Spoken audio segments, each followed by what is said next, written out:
ఆరోగ్యం శక్తిని బలాన్ని దయచేయండి తండ్రి. ఎందుకంటే ఈ లోకంలో నేను సంపాదించకపోయినా నైనా నేను నా దేవుడి దగ్గరికి వెళ్ళేటప్పుడు నైనా కొన్ని ఆత్మలైనా తీసుకువెళ్ళాలి అనేసి నైనా కొత్త అభిప్రాయంతో సేవలు పరుగులు తీసుకున్నాడు ప్రభానైనా. ఈ సేవకులకు మంచి ఆరోగ్యాన్ని దయచేయండి తండ్రి.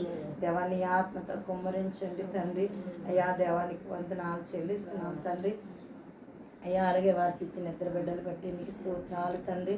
అయ్యా గ్రేస్ విషయంలో నాయన ఎన్నో అద్భుతాలు చేసి ఉన్నావు తండ్రి. నాయన ఆ బిడ్డ ఎప్పటికప్పుడే నీ సన్నిధిలో సాక్షిగా ఉంచినందుకు నీకు వందనాలు తండ్రి.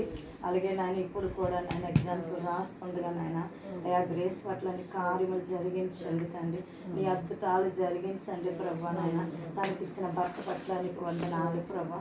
ఆ బిడ్డ పని పాటల్లో తోడుగా ఉండండి తండ్రి.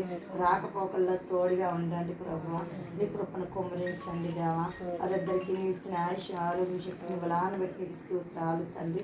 అలాగే దయా విషయంలో కూడా నాయన తండ్రి ఎన్నో సమస్యలు నుండి ఎదుర్కొన్న బిడ్డే ప్రభా. నాయన అయ్యా నీకు నీ సేవకి నైనా దగ్గరగా ఉంటున్నాడు ప్రభా.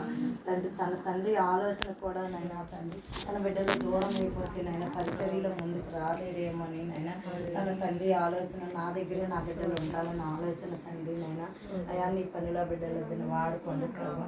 అలాగే దయారాస్తున్న ఎగ్జామ్స్లో కూడా నీ సహాయం దయచేయండి తండ్రి. అయ్యా మంచిగా బిడ్డ పాస్ అవ్వడానికి సహాయం దయచేయండి తండ్రి. బిడ్డలకి ఇద్దరికి మంచి ఆరోగ్యాలు దయచేయండి తండ్రి.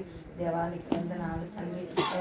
అలాగే ప్రభా నైనా వేసి చెప్తున్న సండే స్కూల్ బిడ్డలందరికీ నాయన తండ్రి నీ ఒక జ్ఞానముతో నింపండి ప్రభా. నాయన ఆ బిడ్డ ప్రైవేట్లుగా చెప్తుంది కానీ తండ్రి అందులో నీ మాటలు కూడా చెబుతుంది ప్రభా. నాయన ఆ బిడ్డలు ఎక్కడ విని విడిచిపెట్టి వదిలేకుండా నాయన అయా గ్రేసక్క నాకు దేవుడి మాటలు కూడా చెప్పిందని నాయన వారి తల్లిదండ్రులు